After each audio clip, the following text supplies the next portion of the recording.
একটা ব্যক্তি বা দল বা কোনো একটি বিশেষ দল বা কোনো গোষ্ঠী সার্বিকভাবে 18 কোটি দেশের মানুষের চেয়ে বেশি তাদের মূল্য হতে পারে না। তাই আমি বলবো যে বাংলাদেশের ভবিষ্যৎকে সুরক্ষিত করার জন্য দলমত নির্বিশেষে সকলে আপনারা ভোট কেন্দ্রে যান এবং যাকে আপনাদের মনে হয় যে আগামী দিনে আপনাদের রাষ্ট্র, আপনাদের নগরী, আপনাদের দাবি দাওয়া এই সকল বিষয়ে উত্থাপন করতে পারবে তাতেই আপনারা ভোট দেন। কিন্তু সকলে আমাদেরকে ভোট কেন্দ্রে যাওয়াটা নিশ্চিত করতে হবে। যেহেতু এখানে ছাত্র দলের উদ্যোগে আজকের এই অনুষ্ঠান এবং বিএনপি ও অঙ্গ সহযোগী সংগঠন রয়েছে, আমাদের সকলে মিলে চেষ্টা করতে হবে যাতে কোনো ধরনের ভয় ভীতি শঙ্কা এই ধরনের বিভ্রান্তিমূলক প্রচারণা যাতে কোনোভাবে জনগণের উপর কোনো ধরনের বিরূপ প্রভাব না পড়ে এবং সকলকে আমরা ভোট কেন্দ্রে নিয়ে যাওয়ার জন্য ব্যবস্থাপনাটা আমরা করে দিই এবং কখন যাবেন, কিভাবে যাবেন, এই বিষয়গুলো নিয়েও আমার মনে হয় কিছুটা পরিকল্পনার প্রয়োজন রয়েছে,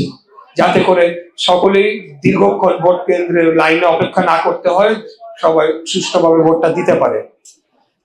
এটা যদি আমরা করতে পারি, একটা সুষ্ঠু, সঠিক, অবাধ, গ্রহণযোগ্য নিরপেক্ষ নির্বাচন যদি আমরা অনুষ্ঠান করতে পারি, তাহলে আমি মনে করি আমাদের নেত্রীর যে ত্যাগ সেটার আমরা একটা প্রতিদান দিতে পারবো। তাহলে আমি আমরা আমাদেরকে গত যে জুলাই অভ্যুত্থানে যারা শহীদ হয়েছেন তাদের আত্মত্যাগের প্রতিদান আমরা দিতে পারবো। বিগত 17 বছরে আমাদের যে সকল ভাইয়েরা গুম, খুন, হত্যাকাণ্ডের শিকার হয়েছে, যাদের পরিবার পরিজনরা এখনো তাদেরকে দেখলে আসলে আমরা চোখের পানি ধরে রাখতে পারি না।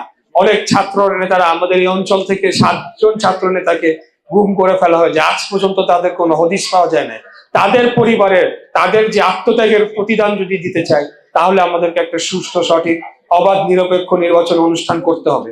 এটা ভাবার কোনো কারণ নাই যে আমরা ইতিমধ্যে নির্বাচনের একটা আমরা যেটা আমাদের কাউন্সিলর মামুন ভাই বলে গিয়েছেন যে এটাকে সহজ ভাবলে চলবে না, ঝাল মানে আমরা একটা ফলাফল হয়ে গেছে এটা ধরে নিয়ে বসে থাকলে বাসায় চলবে না। আমরা জনগণের জন্য আমরা যে রাজনীতিটা করি সেই রাজনীতিটা আমাদেরকে অব্যাহত রাখবে।